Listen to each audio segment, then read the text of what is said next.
I'm happy to announce our first ever members only fishing tournament, the Halloween Bash on Tourney X. The tournament is going to go from October 12th until midnight on Halloween. Registration is open now and it ends Monday, October 14th at midnight. You must be a Patreon supporter to enter this competition. For the $20 entry fee for the tournament, I am guaranteeing $100 for the biggest largemouth caught, $100 for the biggest smallmouth caught, $100 for the biggest rock bass, $100 for the biggest sunfish, and I'll be paying out a first place and a second place, and those numbers will be dependent on how many people sign up. Again, the tournament is $20 for Patreon members only, and to be a Patreon member and to help support fishing the DMV, it's only $6 a month. And for that $6, which is less than a pack of Senkos or jackhammer chatterbait, all Patreon supporters will receive 5% off their orders to Jake's Bait and Tackle, 10% off their orders to Tiger Crankbaits, 10% off their orders to Catoctin Creek Rods.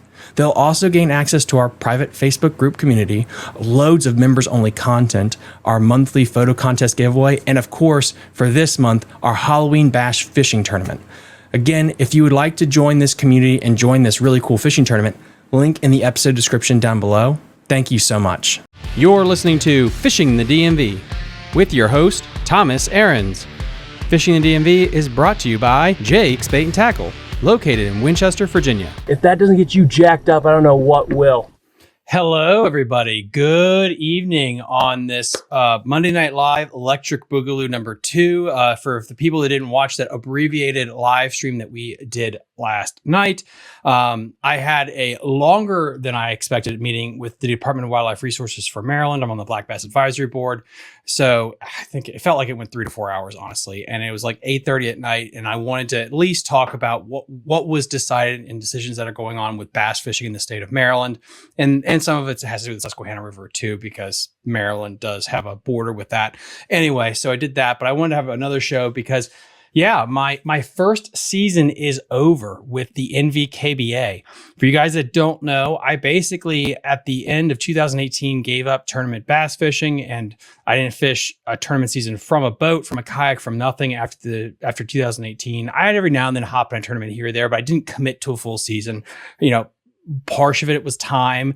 The other part of it was just money, to be real. Now that I live in Hagerstown, which is basically Romania, just the end of the world compared to where Lee, Sylvania is, and Mattawoman and Lake Yanna and Kerr and places like that, it made it quite hard to kind of tell myself to commit to it. And so this was the first year that I was like, I'm going to actually fish one whole season. Which one? And, you know, I was trying to be very energetic at the beginning. I'm going to fish the Antietam Bassmaster the whole season. I'm going to fish the Occoquan Reservoir tournaments. I want to fish all those. I'm going to fish NV KBA. I'm going to hop into some Mid-Atlantic tournaments, and I'm going to keep a happy marriage and ride horses and get 8 hours of sleep and have a full-time job. And I realized within about April through May, it's like, there's no way in hell it's going to happen.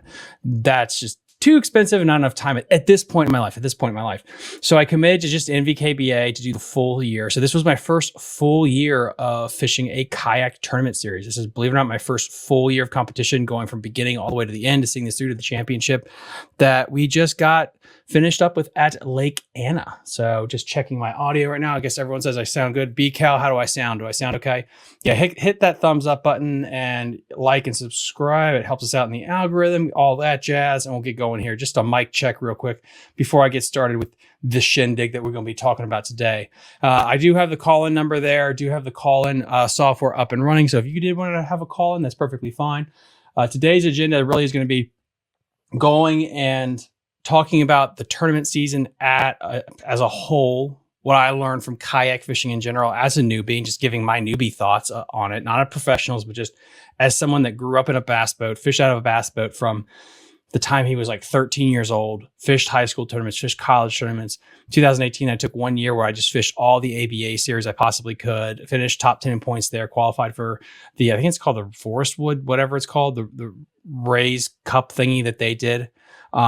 And then I kind of just like bowed out for a while. So I did everything in boats until this year where I really, really went full force into kayaking.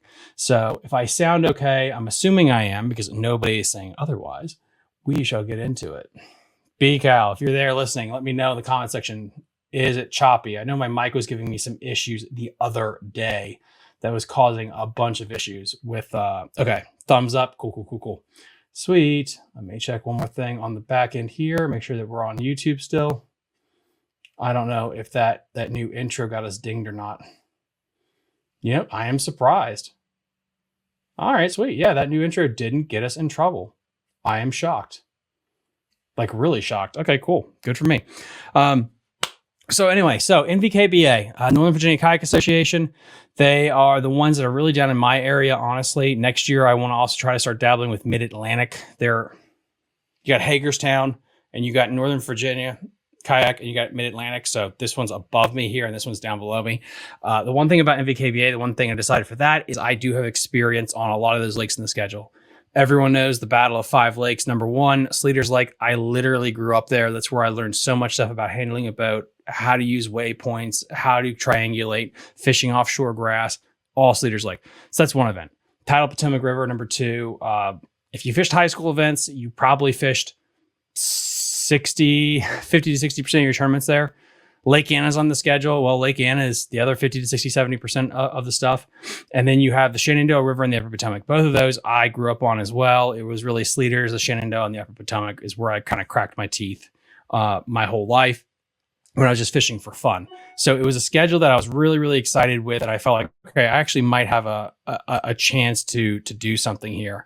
So anyway, that was the kind of schedule. The first event of the year, though, was Lake Anna. And I couldn't go to that one. That was the one I had to bow out of. I really, really kicked myself for not going to that one. I had a prior family engagement that I could not get out of without ruffling some feathers, let's just say. So I had to bow out of that one, which was a little frustrating at the time because what's so cool about NV KBA is the fact that it drops the lowest one. So if you fish, there's 4 events, they're going to take your best 3. Really like that format, especially for just people that just work for a living, because again, you can't make every event. You know, you have kids. I'm sorry if that's you. You have to go to their events. You want to go do something with your significant other. It's really nice to have that option just to drop your lowest because life happens. So that moves on to the Potomac River. Potomac River was the first one that was on the schedule. It was April, and I decided to go out into Pohick Bay, and this was before I had the Torpedo. And so I had to pedal all over God's earth on Pohick. And I swear, I have never felt pain in my calves and my knees as it is when you're pedaling a kayak. It's like pedaling through soup almost. I don't even know how to explain like the difficulty level to pedal in that thing. But I've never been in that kind of shape before where my legs were screaming. I had to lay out sprawled eagle sometimes just to avoid the cramping. We don't have to get into that today, though. I get up into my spot. It's an outgoing tide, and I was really, really keying in on throwing chartreuse crankbaits, either a Bandit or a Strike King, both in chartreuse color. It's just what I like to do is have the most confidence in. I like to go with triple grips. I just feel with triple grips, once you get a hook in them with a triple grip, you're just not going to lose them. I think with the round bends, again, certain times a year, all that other stuff, if they're swatting at it more, you know, you can probably get a hook in them with a round bend. My theory is when you're fishing with triple grips, as long as you get a hook in them, you pretty much got them, especially when you're dealing with smallmouth with them. That's a thing. With a jerkbait, though, I will use those Aaron Martin finesse treble hooks by Gamakatsu. I really like them. Tinger, we got a question here. What kind of yak are you running? Right now, 5 or 6 years ago, it was 2017 or 18, I think. With some of my boat winnings, I bought a Wilderness Radar 135. And luckily the kayak I bought was big enough and it was already had the ability to be decked out with things eventually. So it had an area you could put a torpedo, you could put an anchor, you could put all that stuff. At some point, I want to get an Innovative Sportsman inflatable, but I know I think he's backlogged on orders right now. I could be wrong, but if one ever becomes available, potentially in the future, I'll get one. And then hopefully I'll be also getting I want to get 2 kayaks at some point, which will be just a pure smallmouth one, which will be an inflatable. And then I'll get one that is a little bit bigger and beefier that I can use with forward-facing sonar, because that's going to come into play later. That's a really good question there. So I predominantly do that. I have probably 2 fish that I lose throwing this stuff. And it was really at the very beginning of the cast. When I throw crankbaits in that early pre-spawn cold water, I really like to use my heavier spinning gear. I use straight braid on the spinning gear because you can cast these super light crankbaits or lipless baits in stiff wind on those grass flats on wood. And you can just fire that thing without worrying about a bird's nest. And because it's straight braid, you get a good feel with it. And when I get it down there, I worm it. So basically, just like you would drag a worm, you just let it eat until it hits something, let it bounce back and eat, and just do that. Done that for a bunch of years, never had a problem with it. You lose some every now and then, but it's nothing you can worry about. And I was in first place until like 10 o'clock, I think, on that day. So I was pretty happy. The issue was my thing was a low tide spot. And once the water kind of pulled out and a lot of my stuff was high and dry, I didn't know what to do. I was already like, oh, this is better than I thought it would be. And it's like, I could try to make a run. And this is what I was thinking to myself, a run in a kayak. It's like, I'm not pedaling my ass all the way to the mouth of Pohick, which is probably what I did. And I probably would have been a casualty and you have to come find my ass because I was out of shape. I thought I was going to have an aneurysm. That was not good. So I stayed around there. I threw a shaky head around a little bit and had a couple of short fish, black grape by Zoom on a 3/8 ounce shaky head. I put this on a BFS setup. It's my favorite shaky head, honestly, for all tidal stuff. I threw that around a little bit. Also just a drop shot. Drop shot I did break off on. I didn't check my knot on my drop shot, my leader. That was a really, really good fish that I had that I lost. And I think that's where it's going to come down to is piss poor execution. This is going to come back and haunt me later. That day, something else that came back to haunt me, and this is a nice little tip for you anglers, is just measuring fish. Coming from a boat guy, you don't think about that. You just don't. Is it better than 12 inches or 15? Awesome. You throw it in the live well, you measure it. Keeping that mouth shut. Well, the first tournament, I had a penalty. I had a penalty by like a half inch. And I was thinking to myself, it's no big deal. Don't do it again. It's just a half inch. Who cares? That's part of the story. It's going to come back later. So I made that mistake. I didn't know how to measure fish correctly. Like I was like having it like laying in my lap, taking a selfie like this. I'm just being an absolute, rube and moron, not knowing that stuff. But I get through the event. I believe I finished in the top 10 in that one. It was better than I expected, honestly. The biggest thing I was upset with was not being able to really move spots as efficiently as I wanted to. And again, I guess the better option would just say, Tom, just get in better shape. Protein shakes, go to the gym more. If you work out, a lot of these things could be alleviated. This is true. And I started to do that, but also I got a torpedo. So, I'd really like to say a huge shout out to Chun. He was getting rid of his old knickknacks, his throwaways that he didn't need anymore. He had a torpedo I bought off of him. And then Trey Leach of Innovative Sportsman. He's a busy man. He flew in from China, wherever he was doing business dealings. And he helped throw together the torpedo in the back of my kayak to get ready for the Shenandoah event, which was the next one. Now, the Shenandoah one was really cool. I got to do a half a day. No. Yeah, no. This is a full day, like a full day or a day and a half of practicing. And so for that, it was really just scoping out boat ramps. I didn't really want to do the North Fork or the South Fork this time around because I didn't know how much they would get pressured, honestly. And what I was hoping for was like not the best stretch, but the stretch I could have to myself, if that makes any sense at all. So I was looking around. I know the North Fork has some absolute giants in it, and there's some sections that have 90 inches, absolute 90 inches. Then I switched to the South Fork, same thing, that has really good ones. So I decided what I want to do is like around the 50 area, Watermelon Park, Main Stem, because they were close enough together, if this makes sense, with boat ramps and driving, that I felt like I could drive to Watermelon Park. If it's packed, it's really quick for me to get to 50. If that's packed, it's really quick for me to get to the next one. So there's 3 launch sites I could do depending on how packed everything was. So that's kind of the generic area that I was thinking about. And also maybe even going from Millville all the way up. There's just a lot of stretches right through there that are quick that you can drive to make sure you get a stretch that's not as crowded. Because the Shenandoah compared to like the Susquehanna, you can throw a baseball across parts of it. So you can get packed. And I really felt like having it to yourself would be a huge bonus there. And I think these were things where I did do well. It's like, it's decision making too. It's not necessarily just execution, but we'll get into that, believe me.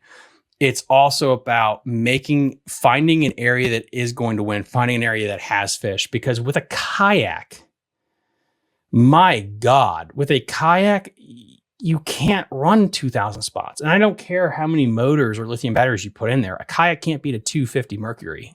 You can't run the whole Potomac. And it makes sense if you're just a kayak guy to be like, yeah, you're right, Tom. But like, I grew up with a 225 and a 250. You could run Lake Anna if you wanted to. It's stupid, but you can. And so my brain had to be I had to relearn a new language of, you have got to pick the best spot that has 5 to 10 fish. Not there's one lay down in the back of Mattawoman that has one keeper on it always. Fantastic. If you catch that one, is there 4 more? It's like, well, no, they're all downriver somewhere else in, let's say, Aquia. Okay, well, you can't catch one in Mattawoman and then run down to Aquia. You need to find an area that has your 5. And so it's retraining your brain about, you have to pick the best spot first, really, to start out with that will have the most fish in it. Not necessarily worry about, I think, pressure. If there's 30 anglers in there, great. But if there's 10,000 keepers, that's fine. You can grind through the bite. And that's one mindset I had. And so for the Shenandoah, it was that way. I can see your questions right here, guys, and I'm saving them up here too. And we'll make sure we answer them after I get through the Shenandoah tournament. I practiced the sunniest day of the year, which again, this is something that will come back to bite me that I learned for next year. And so I was fishing a couple of things in practice. This is the bull shad. Yeah, this is the bull shad by Buka. This is the 5-6-inch version. And as you can tell from practice, this is the same bait.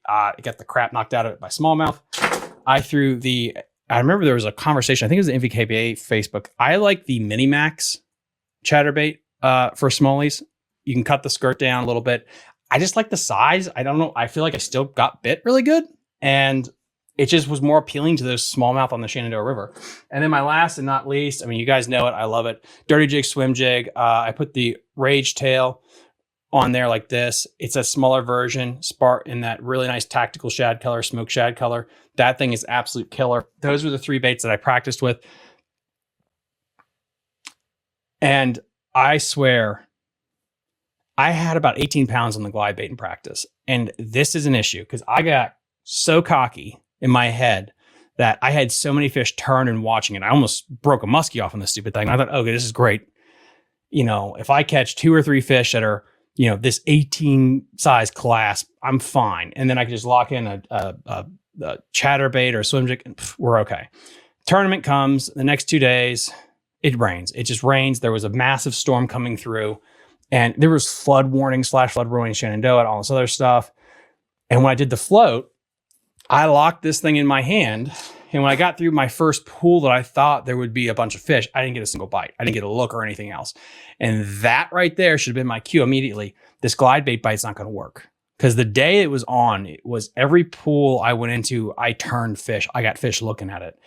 And then this day, I didn't have that. And I kept trying to force that bite.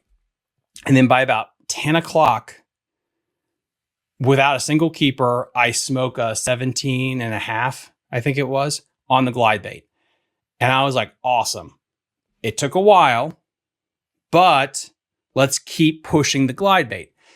Dumb decision trying to lock this thing in. Really dumb decision right then trying to lock this thing in because at this point it's for points, right? It's the second thing of the year.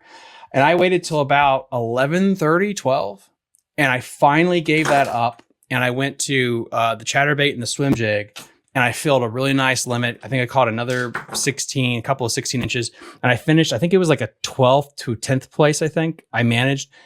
And I kicked myself for that because it was with the glide bait, which will come in later here. With the glide bait, it's really, first off, I am not a glide bait professional. I think Phil, Mystery Tackle Box there, SB Fishing, Mr. McCluskey. There's so many guys that are better glide bait. So I'm just an idiot on YouTube for this. Just my own experience as a novice here. It's, if you're fishing for points, you can die with this thing real easily, and don't. It's good to keep in the back pocket and fish around with a little bit in moments, but it's hard to lock that thing in there. And that was the problem with me is I was hating myself the whole day for locking this in. I was hating myself all day for locking this in, but I still did it, which was really stupid. I guess the good decision was I did stop But had I just fished with just a chatterbait and a swim jig, I would have finished within the top 10 very easily, especially when I was able to fill out the rest of my limit so quickly afterwards. So that's the Shenandoah event. So these are 2 events done. We got Evan. Evan is Morcel's in the chat. How do you approach positioning your boat? Rudder, anchor, wizard, power pole, micro? I do not have a power pole micro. I do not have an anchor wizard right yet. I use my Torpedo. So if I'm fishing current, I'm fishing upstream. The other thing with the Torpedo was I had it for a practice, and then the Shenandoah was my first event. And that was an issue because I didn't trust the Torpedo or the battery life. I just didn't have the confidence in it yet, like how long this thing would last. The rest of the year I wouldn't worry about it. But this one I was. But what I learned is I could treat it just like a trolling motor in my bass boat. I'm fishing upstream. Everything is upstream, and I'm going slow with it. The interesting thing with kayaking, and this is going to be a tale for a multitude of the stories that I'm going to be telling today. You're constantly moving forward. This is so much different than a bass boat where if I set the hook, I can take 1 or 2 steps back and I can keep tension. If the fish runs to me, I can keep backing up. I can not only reel, I can use my body. When you are sitting in a kayak, the only distance you have to bring tension is with your arms, and maybe if you bow your back a little bit, but that's about it. So this is what, a foot, maybe a foot that you can adjust your body. So a lot of it has to be with your equipment not having give. This was a big flaw for me this year that'll come up in the other tournaments that will bite me in the ass, where I'm using like 6 and 7 gear ratio reels when a lot of my, so many of my friends are using like 9s, 10s, how they'd use 12s if possible. And that's just to keep tension on the fish. That's a huge difference in the kayak world versus the boat world, where I have a 4.9 gear ratio reel for cranking in the wintertime, where I can just count pebbles. I would never land a damn fish if I use that in a kayak. So that's just something that I learned, and a lesson I learned extremely hard multiple times there. How do you beat the wind on the yak? If you're using the biggest thing, if you want to beat the wind, you're going to need, like what Evan said, a power pole micro, an anchor wizard, or a Torpedo, or some kind of trolling motor. You're just going to need this so you can have fun doing it. If it's extremely, extremely choppy water, you're going to have to learn to get out of it or position the boat. And the other factor is the weight of your kayak. I know Jake Harshman, a lot of those guys, they use those super inflatables. Inflatables are extremely fast and light, and they're buoyant, so you can get into really shallow water. On the flip side with those, current and wind will push them easier versus a 14-foot Hobie that's an oil rig. They can't go as shallow. They're not very fast, but it takes more wind and more wake to push them around. I have a Ranger boat. It's an older Ranger boat. I think it's like a 2000 series, but it is a thickie boy. It's super heavy. It's one of the heavier bass boats ever made. It's slow, but the pro of that is it takes a lot for the wind and stuff to move that sucker. So I think, Skinny, something to consider and to talk about with that is, well, how heavy is your kayak? If you're fishing Lake Anna or the tidal Potomac, there is perks to getting a heavier kayak that it won't push you around as much, versus if you're fishing the Susquehanna Shenandoah River where you want to get super skinny. So I don't know if that helps you out at all, but please let me know. Again, guys, if you want to call in 667-307-8583, call in if you want. We got Everett there. Do you have any tips for fishing the Rappahannock River around the Fredericksburg area? Are you talking about below the break line, where we're talking smallmouth water or largemouth water? Because that's 2 different pieces of advice. Let me know that, boss. And I can help you out with that. Over on Instagram, we got best advice for newer fishers for bass fishing. Yeah, go with, I get shit for this, but a Ned rig, a tiny tube. So if you go with, do I have one of those in here? If you go with a Ned rig or a shaky head, something like this, you're just going to catch fish. And then as you get the confidence to start throwing bigger and bigger things, I mean, you guys have seen, let me see if I got this here. I got so much stuff here. So this is just a regular ball head jig that I get from Tackle Warehouse. It goes up to, I think, over a half ounce. And then I just put a Ned rig on it, or I'll put a crawfish, and it's basically a ball head jig without a skirt. I can also tie my own jigs if I want to. But the point is, this is basically just a Ned rig on crack. And you can go down to a 1/4 ounce. But the point of this is a Ned rig, you'll catch basically anything that swims. So if you're starting out just trying to get good at bass fishing, going the Ned rig route where you're doing tiny tubes, tiny creature baits, things like that, you're going to catch a bunch of fish and that'll get you confidence in the bait. And then you can move up because, you know, the difference between a Ned rig and this bad boy, you might get one bite every 2 days versus if you throw a Ned rig all day, you know, some people might think it's not manly, but you're going to get bit. And in that you can kind of compound interest. Another bait that's kind of stupid easy really just is a chatterbait. Its stupidity and simplicity is probably why I hate it, honestly, is you just turn and crank. There's some subtle nuances to it, but it's a lot different. And like this is way harder to throw a swim jig than a chatterbait, just on your retrieve, the feel, the line, how you present that thing. So chatterbait is a good one. Ned rig, tiny tube, things like that will get you bit habitually. And then when the weather gets a little bit cooler, jerk baits, like tinier jerk baits. Mega Bass has done an amazing job with their finesse versions of jerk baits. Those things will get you bit regardless. Those Mega Bass BFS jerk baits, you will catch anything that swims. Muskie, walleye, perch, catfish, it doesn't matter. A jerk bait has always worked. And now that they have a BFS size, that minnow size, you can go to any creek, any lake, any river, whether you're a kid, an adult, whatever, and you'll catch fish. So I hope that helped. All right, smallmouth. Same thing. Mini jerk baits are going to get really in right now, especially the Mega Bass BFS jerk baits. Those things are extremely hot. I killed them with it last year. The spinner bait, when the water is really, really murky, I'd go with that. A red Mini Max chatterbait is also a banging color. Where's the other one I have? The Mini Max Sexy Shad 2 is what I call it, but it's also, I think it's called like the spot remover. That's also a really good color for that.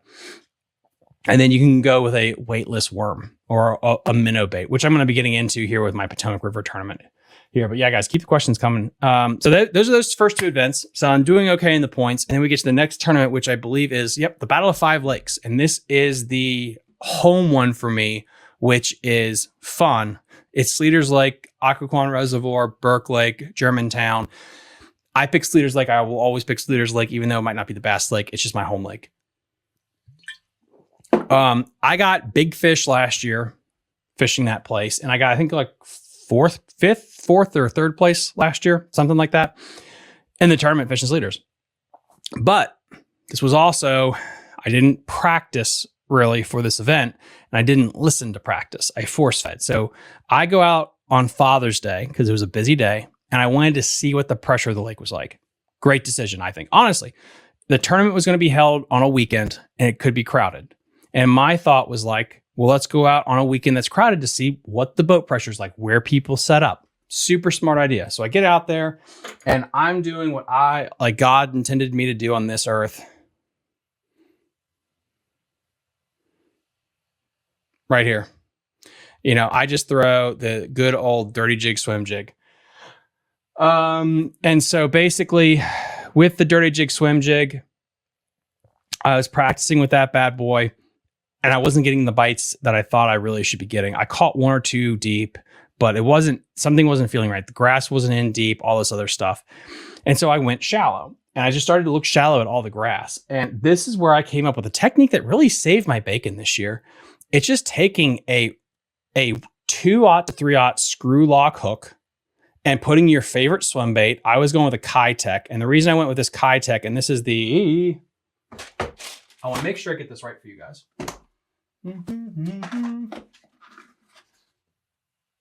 4-inch. So this is the 3.8 inch. I'm sorry, 3.8 inch Kayak right here. And I went up to the little bit bigger one. The reason I like the Kayak is with the body shape, it skips insanely well. And all I was doing at Sleeters is I was skipping it under things. And son of a bitch, I was getting bit. I was getting bit when I was pulling it over the grass, and I was getting bit when I cast into the shady stuff. And if I didn't get a bit immediately, when I started to swim it back out and it just got to the end of the shade line, I got bit. And the bites were a little bit more consistent. And I put that in the back of my head and I left. And the problem was, the last thing I did in practice is I went to some super matted grass, this massive, like about a decent size length of mat, and I started to punch a little bit for fun. And I hooked an absolute watermelon from hell. It was massive. I pulled it out. I saw it flop. It looked like a carp with a black line, beautiful largemouth. And I'm like, this is this is what I'm going to do. I'm going to lock this in. So tournament comes and I'm fishing the wrong pattern. I'm fishing the swim jig out deep when they weren't really there. And I punched for 2 to 3 hours. I didn't take the obvious thing. I didn't listen to that. And that to me really was frustrating. Later in the day, I switched over to this again, about 10:30, 11 o'clock. And I fished the rest of the day doing this, and I did extremely well. Had I started with that, I feel like I would have done much better. And I missed fish. I did. I'm trying to think about what the biggest mistakes were there. I punched way too long. Like punching, I didn't catch one. I pulled one fish. And I'm like, okay, well, this is great. I'm going to do this. No, it's one fish. Catch a couple. How hard is it to catch those fish? And also just fish the pattern that's in front of you, not trying to force something when it's not there. And then we got this one here by DMV Bronzeback Kayaker. If I catch a citation smallmouth with your chatterbait, do I get an extra prize? Chun, yes, absolutely. You'll get an extra prize. If you catch one with that. I gave him the chatterbait I threw at the Rappahannock, which we'll get to.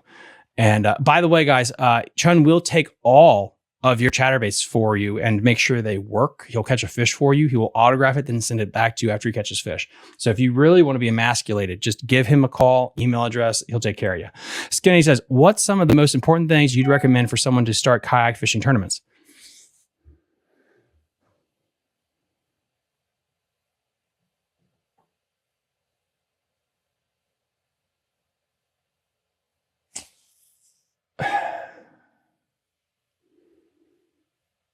A motor is a lot more important than I thought it would be.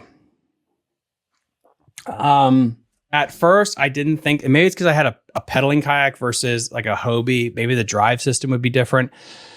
Having the ability to use the Torqeedo. If I had to pick between the Torqeedo and Live Scope, that would be a hard one. I think that question was pondered a while ago between the two. Live scope is really important. I guess, God, that's such a hard question. Where do you live, Skinny? Are you fishing smallmouth water or are you fishing lakes? In general, I would say you have to pare down your tackle. Before I tell you to go buy something, you have to pare down your tackle. I have a bass boat outside that I keep all my crap in. I pare all my tackle down to one box that I think I'm going to need. So I'm not doing the bass boat thing of flipping through 50 rods. I pare it down. So, and then if you're going to say about the one thing you need is pare down your tackle and then pick an area and you just have to rotate through it and you fish it through and through. It's really important to do something like that because you will be surprised when you rotate through a spot a second time, third time, you learn a little something different about it and you might catch one. And this is where practice is so freaking important. And this is, again, something I'm going to get into at the very end of this thing. But it makes it so you can fish these places more efficiently. So I'm going to get back to your question here, Skinny, at the end. Clay Jackson, Torqeedo is a trolling motor for your kayak. Just type in Torqeedo. It's a trolling motor for your kayak. There's also other brands and variations out there. It goes on the very back of your kayak. They also have trolling motor, old like bass boat trolling motors that go on the front of the kayak, the bow. But that's just something to give you a call. And I actually have some calls here. Whoop, I'm sorry. I was not paying attention and I have all these callers on here. All right. We got 410 caller. You're on the show. What's your name? Hey, Tom, this is Evan. Hey, Evan.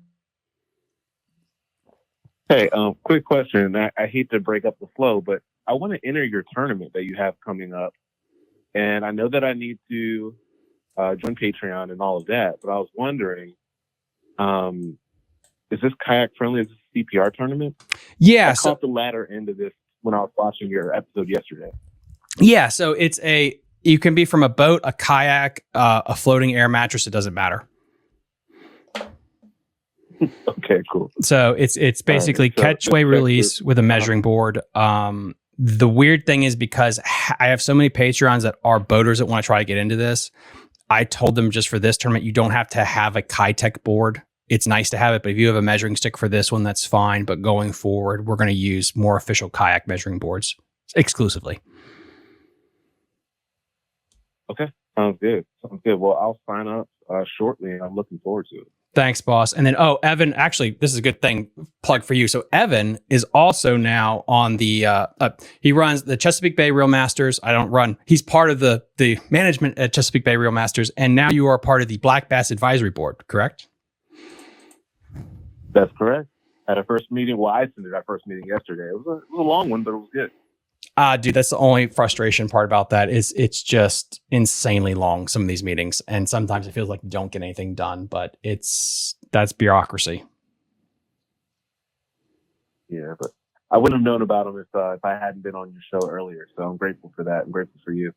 Just give it a couple more meetings. I do appreciate though too. Like, I mean, this is no spoiler, but we're going to try to do a kayak and a boat tournament to do a appreciation or a fundraiser for the Department of Wildlife Resources. And you said you'd be willing to help out with that, which will be huge because it's crazy to me how many people, the old guard, don't appreciate the catchway release system when there's so many people that do it. And you could sense that in that meeting yesterday. Yeah. I knew that when I proposed it as an alternative, I immediately kind of got the vibe based on the responses, but I think time will tell, you know? Yeah. No, I 100% agree with that, dude. Again, guys, I will put on the re-upload this a link to the Chesapeake Bay Reel Masters. They're a really, really good kayak club. And I also interviewed them this past spring, so I'll put a link in there to that episode as well. Cool. Well, Tom, I appreciate you having me on. I want to sign up for this tournament because now that our season's over, I can finally get on the water and actually fish. So hopefully I can catch something, you know? Dude, that would be awesome. Again, guys, yeah, just sign up for Patreon. It is like the pin thing right there. There will be a password to the tournament. It's password protected, so you can get signed up for that. It's going to be fun. The couple of things is we are paying out big fish separately for smallmouth and largemouth. That way, if you do catch a 19-inch smallmouth, it doesn't have to compete with a 23-inch watermelon on the Potomac. So different separations for that. So if you're a smallmouth guy, don't freak out. But Evan, I really appreciate it. Thank you so much. And I'll put a link in the episode description for all that. I appreciate it. Talk to you soon. Bye. All right. And then we're going to get some questions here because we're at this again. So, yeah. So, Cliff, for the tournament, it is just measuring only. Just measuring. It's right there in the laws. You just measure it. All you got to do, and at the back end of the show, we'll be talking about that, and I'll putting out a video about this as well. All you do is you lay the fish on the measuring board. As you guys know from my thing, make sure its mouth is fully closed on it. You have the indicator somewhere in the photo that shows, let's say if the indicator comes up as 032, you write 032 on a piece of a note card, and you lay it down next to the fish, and you take a picture. Make sure the picture's far enough away that the picture can show how long it is, which everyone does already, and then you upload it to the app. And then the AI will say like, okay, it's this, this, and this. Bing, bang, boom. That's all you got to do. But no, it's not weighing. If you'd like to weigh the fish, it's fine because we could do that for the photo contest for October as well. But no, it is measure only. You can be from a boat, a kayak. You can be wade fishing. You can be bank fishing. It's not just tethered to one type of individual. Hopefully that helps. And we'll be going into that a little bit later because I really wanted to. And then the other thing is, again, this is getting off topic. I do really want to do a Battle of the Rivers tournament, the Shenandoah versus the Upper Potomac, basically like a turkey football thing. That's when the bronzeback are going to get really fat. I want to do a tournament in November. It would be like a weekend. We'd pick a Saturday or Sunday, depending on the weather. Now I'm thinking what we'd do is like we'd have it scheduled for a Saturday, and then if the weather's bad, we'll have Sunday as a contingency or something like that. I'm trying to figure out the logistics of that because I don't want people to get on the water in kayaks when it's that cold, because I don't know the liability stuff about saying like, yeah, we're gonna have a winter tournament out there. Please don't die. Like, should I tell people they have to wear like thermal underwear or whatever? I don't know yet. So I'm going to talk to Mike and some other guys that are smarter than me, Jake, about what I have to write up for that, because I thought we could then have a cookout at Jake's Bait and Tackle afterwards. And so we can talk about what we caught and stuff and just have a good time. So that's another tournament idea I have planned. But anyway, we'll get to that later. Evan's a really good dude, guys. Go check out the Chesapeake Bay Reel Masters. Really, really cool club. Back to the tournament and what we were talking about there. So the Shenandoah River, the Sleeter's Lake, I finish probably like in the mid 20s. Again, I made terrible decisions with like when the fish give you the pattern, the available pattern, just do that. And then this gets me to the Upper Potomac River. Upper Potomac River, I practiced up and down the river. I did a bunch in a kayak and just went from, I checked out Brunswick. I checked out Point of Rocks. I checked out Algonquian, down below Algonquian, and I checked out White's Ferry area, and just kind of like went all the way through there and checking out. And the biggest thing when you're doing this is you just gotta, it's about the bait and looking for where the most fish are. And I did really the same thought process going into that one as I did the Shenandoah. You get there and you do this event though, the difference is it's bigger water. The river's wider. And so you can work left to right a little bit more. And so what I did when I did this tournament is I decided I was going to work down and then I would work up. That way, just hammer down going downstream as much as you can, work some top water, do whatever. And then once they're off that morning bite, that super morning bite, then we can be working up. And I was throwing a whopper plopper and I caught a bunch of shorts on the whopper ploppers. I'm not going to even show one off, but the big dog of the day was that my first big fish was on the tactical bassing underspin with a shiner, Kayak shiner, easy shiner. And it was that was a 17 incher. But the mouth wasn't closed all the way. And it was the first big fish I caught. And I didn't think about it. I thought it's the first fish of the day. What are the chances of me doing well in this tournament? So I didn't check the picture. And again, I had the board laid out on my stomach. You know, I'm like this, taking a picture of myself. Don't take pictures of fish like the way I do. It's not smart. So I do that. I start working back upstream. And then what I started to do is I started to skip this bad boy underneath trees. Because when the sun got out, they switched up completely.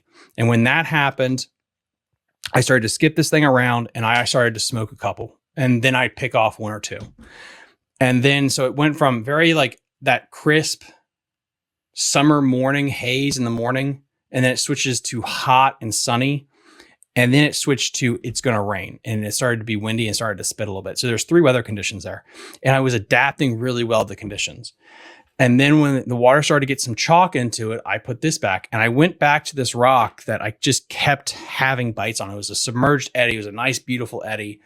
And I caught a small one. I think I caught 2 small ones. So the first rotation, I caught a small one, and the second rotation, I caught a small one.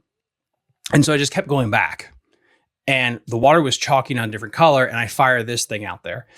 And I fire it out down below the eddy a little bit more. Boom, I catch one. It's like 16 and a half. Great. I catch that one, measure it, and then I go back out there and I fire again. And I catch that damn near almost 22-inch smallmouth. That is one of the biggest smallmouth I've ever caught in my life. It was played in the retail. It was an absolute massive fish. Shouldn't have caught it. Did everything wrong landing it. My head is all like I'm just lightheaded because I think I had big fish in the tournament. I felt like in my gut, I knew I had big fish. I didn't think I had a win or anything. And then I cast back out there at like 2 seconds later, catch another one that calls. And then I kept fishing and I felt like I needed like one more. It was such a weird feeling. I don't know. It's such a weird feeling because I felt like I needed one more fish. Go through there, and I fish it, and I hook 2 that come off right at the boat. They're about 15 to 16 inches, which would have called the smallest fish that I had. I couldn't keep them in the boat. And my gut told me those fish were going to hurt me. And they did. But what really hurt me was I had a penalty. I had 2 half-inch penalties that cost me the win, honestly. So it sucks. Measure your fish correctly, kids. Always put the board at an angle so that the tip of the board, the bump part, is actually facing you at an angle that actually will make it so the fish's face will actually smash down into the board. I didn't know that. Well, now I know that. So that gets into that one. And the next one is the Battle of 5 Lakes number 2, which is the Mooney, Nye, Able hunting run, and another lake that I forget. I know I didn't fish there. I wonder if did anyone actually fish there? Fishing Chaos app. So I didn't practice. I don't know why. I decided I'm not going to practice for this event, which I didn't. So I just assume I'm going to go check out Nye like in the last 20 minutes of the day that you're allowed to fish on Friday. I drive down there and Nye is actually closed because Nye is actually closed on Fridays. Didn't know that. As a podcast, pretty sure I should have known that or asked somebody that did. Oh, well. So with that said, I mentally just kept telling myself that this is dumb. You should go to Mooney. Even though everything in my heart told me Mooney is stupid. Do not go to Mooney. Mooney is evil. It's a forward facing sonar derby. Don't do that. Well, spoiler warning. I did that. I went to Mooney. I caught one fish on a ribbon tail worm. And then by about 10:30, I like asked Mike, like, is it legal for me to leave the lake? And it's like, I mean, if you're dumb enough to do it, right? So I did. I threw the kayak on there and I drove through 95 traffic, went to Nye, finished out the day there, caught a bunch of small fish. I saw everyone in the middle of the lake around these aerators. And I thought like, oh my God, everyone's live scoping. This is crazy. You know, I go from Mooney and they're scoping, go over here and they're scoping. You can't get away from it. I do 2 laps around the lake and not catching anything. And it's like, this place sucks too. And I finally, like, I look out there and I see one guy and he doesn't have scope on his boat and he's just out there. And it's like, okay, what's going on? And I drive out there finally, you know, because I'm intelligent with like no time left in the day. And I just see with these aerators, there are just clouds of shad, like a shit ton of shad underneath these aerators. And every now and then, like these bass would come out of nowhere, like tuna, and just go and just blow them up. And when the bass would go through, like everyone got hooked up. And I'm like, Tom, you are the biggest idiot in the world. This is why you don't fish like SB McCluskey and like Chad. And the first thing I threw out there was this stupid little thing. I caught one, broke off, and I think then I had like 2 keepers, I think. So then I switched up to just doing a Demiki rig thing, throwing a big fluke. I just kind of put on the hook last minute, threw that out there. I caught one more. I think I caught 3 that event. And then time ran out. When time ran out, I kept fishing though, just to see if I could get this pattern nailed down because I was like a little butthurt about it. And what I figured out was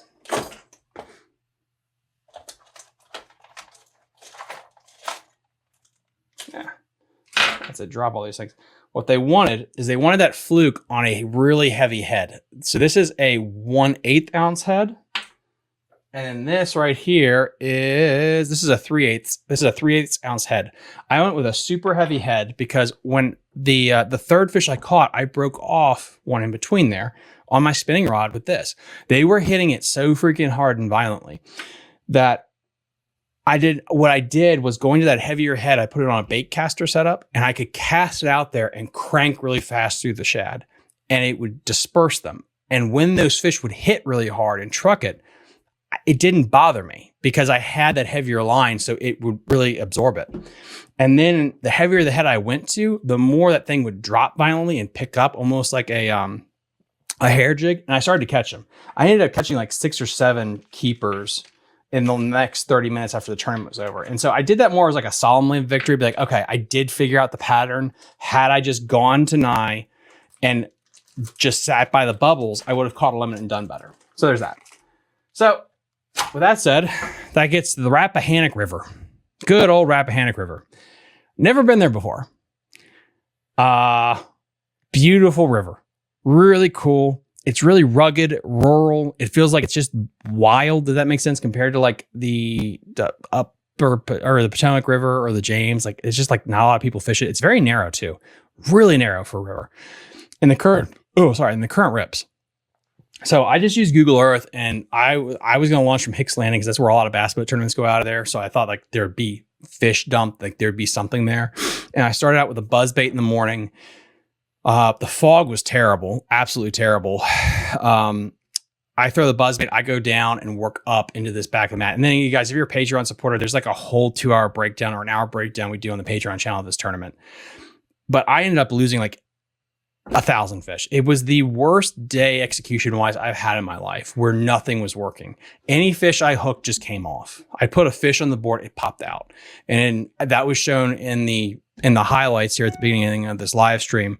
You know, I put a really nice 15 to 16 inch fish on the board. I go to pull my phone out. And as I pull my phone out, it flops out because again, I'm an idiot and I'm putting it like in my lap in the bottom of the boat. But at least it was at an angle this time, so his face would be closed. So that's a positive. But this thing right here, like this stupid screw lock paddle tail with no weight. It's the dumbest thing ever. It's so simple, but it's weightless. And when you throw this around the spatter dock, the lily pads, or the vegetation, you can just slow roll it and it'll climb over anything, but it's just a minnow that swims. And there's something I think different about it being subsurface compared to like a frog or buzzbait, which were killer. So many friends like I talked to, like, they caught them on buzzbaits and they caught them on frogs. It's a great frog fishery. But going with this, it's just, you're safe knowing that you can throw this behind people and they're probably not throwing it. I caught smallmouth on it this year that really saved my butt in that term. I caught fish at Sleeters with it. And I caught a bunch of short fish I caught a ton of short fish at the Rappahannock with this thing, but it kept my confidence up to get into the good areas, which again, I was using like, black grape, things like that for the shaky head really saved me there too. I don't know if it's called saving if you never actually land a damn fish and a string. So anyway, that's the wrap. That finishes up the season. I was in 10th place in AOI points, which was really the goal all year. Getting into that was trying to stay 10th place in AOI. Again, my number is 667-307-8583. If you'd like to join the conversation, ask a question, whatever. Then this gets to the Lake Anna. Lake Anna was the championship for NV KBA. I didn't even think I was going to go, partially just for financial reasons. The other part of it was like, it was my anniversary, which we're now celebrating this weekend. Luckily, she went to a horse competition, so I got to go fishing. Huge shout out to John, who, huge shout out to John for letting me crash with him at Lake Anna. That saved a lot of heartache on my end being able to do that. And I really can't thank you enough for letting me do that. I got another question here. Rob's Woods and Custom Sawmill. What's your setup to throw the weightless swim bait? So I'm weird. I know you can buy fancy bait caster reels that are really good for this, but I use an inshore setup. I use a big either Shakespeare or Lew's spinning rod or spinning reel. It's like a 5,000 series. It's like it's big. It's a catfish series. And I'll spool that up with 20 to 25 pound braid right around there. And then I'll use like a medium heavy inshore rod, like any thick spinning rod that has a little bit of tip.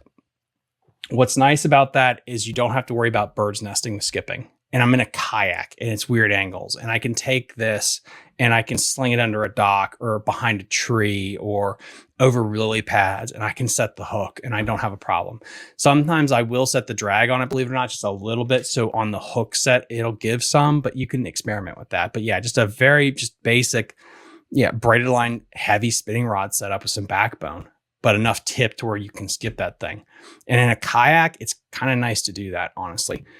I get, again, like there are so many really good bait casters that are $2,000 that have magnetic brakes and AI that can skip for you. But that's just kind of what I do. It's simple. It's cheap. Walmart special. But the biggest thing is to get your line, like Power Pro, Sunline, something that's really, really good braid, that's super thin, that can handle that snapping shock. But that to me, I like a lot. Good question, boss. Good question. So I go to Lake Anna. I felt like this tournament to me, I understand now, like the points are cumulative, more like you got to fish that last event kind of like it is like a regular season event. But at the time, I just treated it like it was a championship. This thing was a championship. It was all or nothing. There was like a $2,000 prize for the winner. It was a ton for big fish. It was over $500. And so this was the event. I said, you're swinging for the fence. And it's weird because this is where I'm proud of myself, because I wanted to swing for the fence all year and not feel guilty about it. And I felt guilty at the Shenandoah because I was trying to swing for the fence, but I was hating myself for it, if that makes sense, because it was so early in the year. Why are you swinging for the fence now? Blah, blah, blah. Especially when you don't have the reason to. This is the one that I was like, I'm going to swing for the fence. I want to catch a largemouth in a tournament on a glide bait. And so that's what I did. So I basically did the fish everything. And I know Phil doesn't listen to the show anymore, but this is the TX6 and this is the TX9. And I had both of these tied on all day. And then as you guys watched the intro to this bad boy, I showed you most of the fish catches, the important fish catches in order. In the morning, I hooked a 17 and a half, 18-inch largemouth, throwing the 6 right here, which was an absolute gorgeous fish. I ended up catching 2 keepers that were pretty good size, I would say relatively so. But the thing was, I had a lot of follows, which made me keep throwing it. The fish that I actually got in the boat were really spaced out. One was in the morning, one was in the afternoon. And I would dabble between the 2 sizes. And then I went to this one right here. And I don't know, I'm going to show an image of this tomorrow on Facebook. That's going to be a lot better. But there's massive teeth marks right in here. I had a fish that looked like a watermelon. Massive fish come out from underneath the dock. I jerked it. I jerked it towards the dock. And when I jerked it away like that, so I jerked it away from the dock like that, it came up and it ate the front part of the bait like that. And I set the hook. And it just came out. I will never explain that. The thing looked like it was 5 to 6 pounds. It was insane. And it just came off. And then I had another one follow the big one.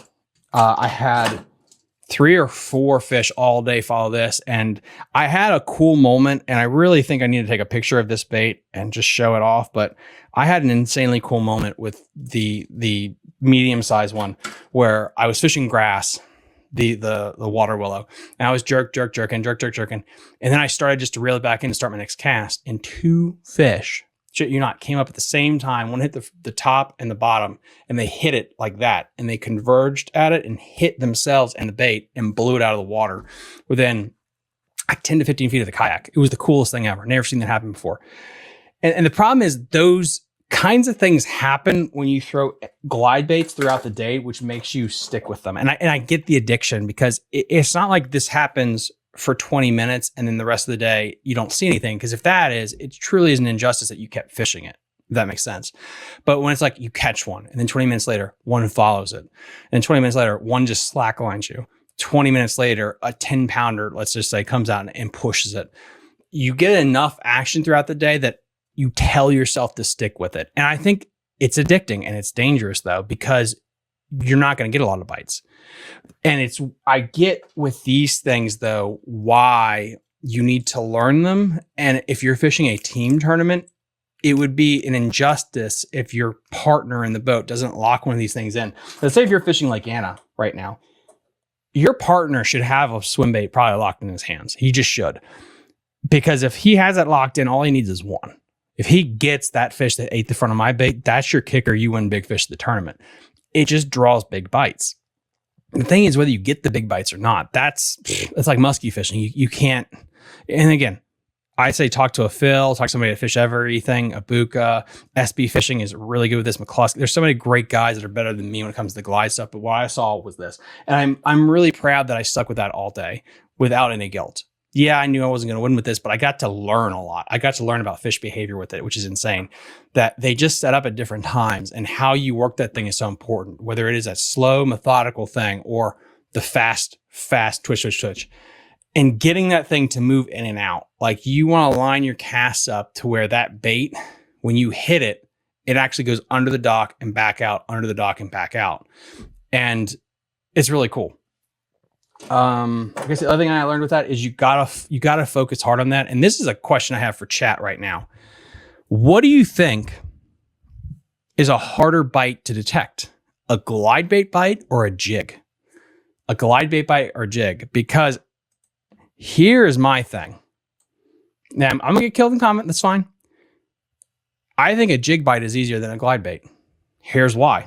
You can throw the jig under there and then talk to your friend. Fish might spit the jig out 100%, but he might sit there and hold the bait, and you can come up and feel him. A glide bait, if you are not paying attention 100% of the time, you're going to miss the bites, because they're not going to, I don't think they're just going to swallow it and just hold it in their mouth. Every now and then they will do that, but I really think you have to be paying way, way more attention with that glide bait, especially if you're fishing it just underneath the surface and you're watching it with your eyes. They can push it and you not feel it. Like the 2 fish that I had that I caught, I darted the bait and then I saw that it get moved and I set the hook and I caught them. It wasn't like, oh, they just took the rod out of my hand. That big one that ate this thing, like that was a 5 pounder easily. It put the front of the bait in its mouth and I didn't feel it. I just saw it. I did not feel it connect. It's so crazy with that, how light that bite is. You have to be paying attention to that. I had another one. I know, one of the fish I missed, I was looking down here at something, and I come back, and as I come back to look and my eyes look, the bait moves. The bait just gets pushed. And I didn't set the hook. I locked up. Like, again, it's just things like that. I think the glide bait bite, you have to be way more hyper aware of it than a jig. And again, that's not saying, the jig is super easy, but like, you can skip a jig, and yes, they can spit it. They can breathe and spit that bait out, but you can't on a glide bait cast it out there and just talk to your friends and not watch it. I think you do have to watch it. Phil, if you're in the comment section, you're going to kill me and say I'm full of shit, because that one day we had, you could do whatever you want and catch them. But I just feel like with that glide bait bite, you have to hyper focus and pay attention to that thing because of how quickly they can just push it and you not feel it compared to the jig. But again, that's like, I'm saying like first place and second place when it comes to bites you got to pay attention to. But it was fun. I learned a lot. And then, I finished allegedly, I don't know, I'm waiting for the NV KBA stats to come out, but I'm pretty sure, 99.9% sure I did finish in the top 10 in Angler of the Year points, which was the goal, honestly. This is my first full year fishing any tournament organization, whether it's boat or kayak, since 2018. And so I just wanted to see if I could be competitive again fishing. And I think, I proved to myself that I can. Top 10 is okay for this year. And then next year we can kind of crank it up a little bit more. And that gets to what I learned. Practice. You got to practice, period. It's so important to get out there and just to see stuff because it's such a time saver. Sturgeon Creek is a great example. If you're going to fish a tournament and you're just going to say, like, I'm just going to fish Sturgeon Creek, getting out there and practicing and just bending a hook on a jig and going through there and finding out, like, okay, these docks have fish. Waypoint those. You just save time at the docks you need to hit first. Efficiency, boom, because you practiced. You get to work on baits. Narrow down the baits that you need to be throwing because you practiced. It's such a simple thing that you can do. If I went to the Rappahannock River and practiced, I think I would have been more efficient there. So practicing, even if it's a day, is huge just to get you familiar with the water and what you're going to be able to do. Number 2 thing I learned is reel speeds. When you're fishing out a kayak, you can't go with a 6 or 7. You need to go like with a 10,000 ratio reel. That sucker's got to be fast. Braid is okay on a kayak. To have that nose stretch to get them in there is massively important. Number 3, when you get the fish in the boat, you're using the net as kind of like a live well to hold on to them while you get everything situated. Put the board in between your feet at an angle in the bottom of the kayak so it can't come off and it'll shut the mouth. And that's the next thing I learned. Keep the mouth shut. Make sure keep the mouth shut.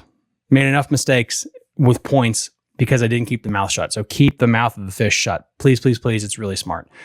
What else did I learn? Forward-facing sonar is important. I think it's really cool that I got to fish this year off my boat every now and then, which has forward-facing sonar. I have a 34 box on mine.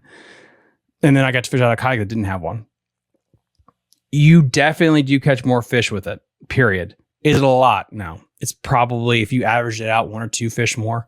So I think Lake Anna, I would have caught some fish. The Battle of 5 Lakes, I would have caught some fish. Sleeters, I don't think so, honestly, because that was just grass and shallow. So probably not that. So there's really 2 events that I got to participate in that it would have helped. Rappahannock would have helped? No, like the Rappahannock honestly would have just been practicing to figure that place out. Tidal water, I really do think is a harder thing to go just fish because you don't know tide swings where the fish position. You just don't. And so to fish a place, even if it's not the best area, if you just fish an area, let's say Mattawoman all day long through the whole tide swing, you'll have a better understanding where those fish set up the next day. You'll have a better understanding, and that's so freaking important. So practicing would be the number 1 thing for me. Getting out there a little bit and to figure it out. And I haven't really practiced hard since 2018, and so I'm embarrassed about that. And the tournament that I practiced the most for, the Shenandoah and the Upper Potomac, I did really well in. Duh, no kidding. And the tournaments that I made the worst decisions on, damn. I'm going to think, the easy one to say would be the Upper Potomac because I had 2 penalties that cost me potentially a win there. Yeah, I could easily say that, but I'm going to go with another one, which is kind of Sleeter's Lake.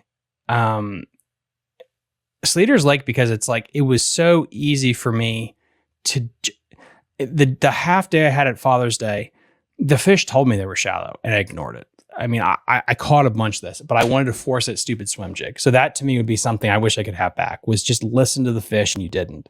And the Shenandoah event, had I just locked a chatterbait or a swim jig, I probably finished in the top 10. Like, those are little things. Rappahannock was just a shit show. I just want to drink and not think about Rappahannock. Or sometimes you have those tournaments where no matter how good your gear is, no matter how great of an angler you are, you just have those days where you can't hit water if you fell out of the boat or the kayak. That was that one. You know, sometimes you get up there and you just go over 4 strikeouts and you gotta be like, that was a weird day. It was Friday the 13th. Let's ignore it. So I cried. It's over. I ate a bunch of ice cream out of the can. So yeah, that was kind of my year. The number is 667-307-8583. If you got any questions for me, let me know. I'm going to be looking over here to see if I got any chats that I missed. We got Skinny again. Anywhere from the res, Upper Potomac to Smith Mountain Lake. Been in Nova for a couple of years now. Grew up fishing the lake. Anywhere from the res? Absolutely, boss. Let me know if there's a question there. Or I just can't read because I'm stupid. Probably that one. Why is the pushback against the catch weight release? They're not used to it. It's a lot of people that are on the boards are old school, the old guard, and they just think one way with the live well tournaments, the bass boat tournaments. A lot of them are tournament directors for the federation and things like that. That's their format. And it's hard to teach them that catch weight release is a thing that's going to be coming back. Because again, everyone has a grandpa. How set in the way is he? How many grandpas do you know that actually text? They use Facebook. Like, it's that thing you're battling against. But it's here to stay. You know, whether you like it or not, it's here to stay, and it's going to be a thing of the future regardless. I got Skinny again. We got awesome channel. Thank you so much, sir. Just hit that like button. It really pushes this thing in the algorithm. I really need that. Anywhere from the res. Okay, I just read that one. Let me get up here, see if there's any more that I missed. Do you have any tips for fishing the Rappahannock River around Fredericksburg? Yeah, I just mentioned this again: chatterbait, swim jig, chartreuse crankbait, and then honestly, if you're fishing the tidal water too, a shaky head. A shaky head for some reason on tidal water, man, is just deadly. Again, that black grape. This is one of my favorite colors ever made. Is the black grape by Zoom on a shaky head. Throw that thing on a BFS setup. You just can't go wrong. You can outfish people there with that. And also just a finesse jig. A finesse jig will work as well too.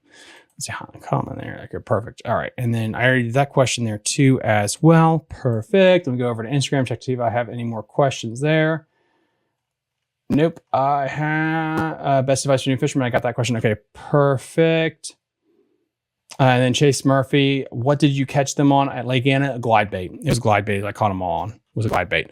All right. So guys, Patreon tournament starts this Saturday. Go become a Patreon member to go sign up for that bad boy.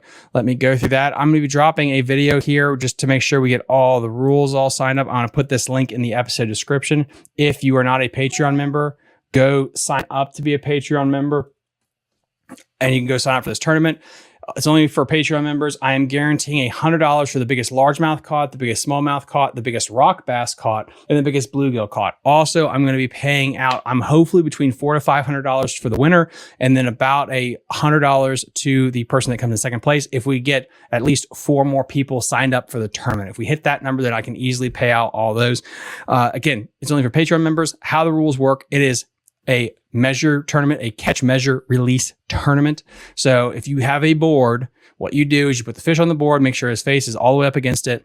You're going to be getting a QR code, a code in the morning of the tournament when you sign up.